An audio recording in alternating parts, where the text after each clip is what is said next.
महाभारत का सबसे बड़ा नैतिक प्रश्न। महाभारत की युद्ध के केंद्र में एक प्रश्न सदियों से गूंजता रहा है। क्या श्री कृष्ण ने धर्म युद्ध की प्रेरणा दी या वे स्वयं युद्ध को भड़काने वाले थे? ये सवाल केवल इतिहास या धर्म तक सीमित नहीं, बल्कि ये नीति, न्याय और जीवन के मूल सिद्धांतों से जुड़ा है। श्री कृष्ण को यदि केवल युद्ध भड़काने वाला कहा जाए तो ये अधूरी व्याख्या होगी। उन्होंने कभी भी युद्ध की पहल नहीं की। जब पांडवों को उनका राज्य छीन लिया गया तब भी उन्होंने समझौते की कोशिश की थी। यदि तुम 5 गांव भी दे दो तो हम युद्ध से पीछे हट जाएंगे। ये प्रस्ताव श्री कृष्ण ही दुर्योधन के पास लेकर गए थे। दुर्योधन ने जवाब में कहा, सुई की नोक जितनी भी जमीन नहीं दूंगा। अब ऐसे अहंकार और अन्याय के सामने क्या शांति संभव थी?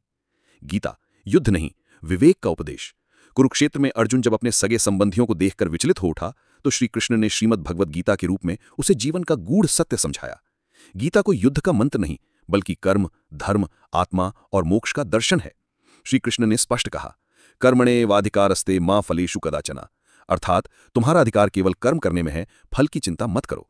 ये प्रेरणा थी अपने कर्तव्य को समझने की, उसे निभाने की। ये उकसावा नहीं था, ये आत्मज्ञान की शुरुआत थी। युद्ध से बचने के हर प्रयास। श्री कृष्ण ने शांति दूत बनकर हस्तिनापुर की यात्रा की। उन्होंने कौरवों को समझाया, समझौते के लिए बार बार आग्रह किया। लेकिन जब अधर्म हावी हो गया और धर्म को रौंदने की कोशिश हुई, तब उन्होंने धर्म के पक्ष में खड़ा होना चुना। धर्म की रक्षा या युद्ध की भड़कावन। श्री कृष्ण का लक्ष्य युद्ध नहीं था, उनका उद्देश्य था धर्म की स्थापना। उन्होंने कहा भी था, यदा यदा ही धर्मस्य ग्लानिर्भवति भारत अभ्युत्थानम अधर्मस्य तदात्मानं सृजाम्यहम्। अर्थात जब जब धर्म की हानि होती है और अधर्म बढ़ता है, तब तब मैं अवतार लेता हूं। निष्कर्ष, युद्ध अंतिम उपाय, प्रेरणा पहला। श्री कृष्ण ना तो युद्ध के पक्षधर थे न विरोधी, वे केवल धर्म के रक्षक थे। उन्होंने युद्ध को भड़काया नहीं, बल्कि जब अन्य सभी रास्ते बंद हो गए तब उसे धर्म की रक्षा के लिए स्वीकार किया।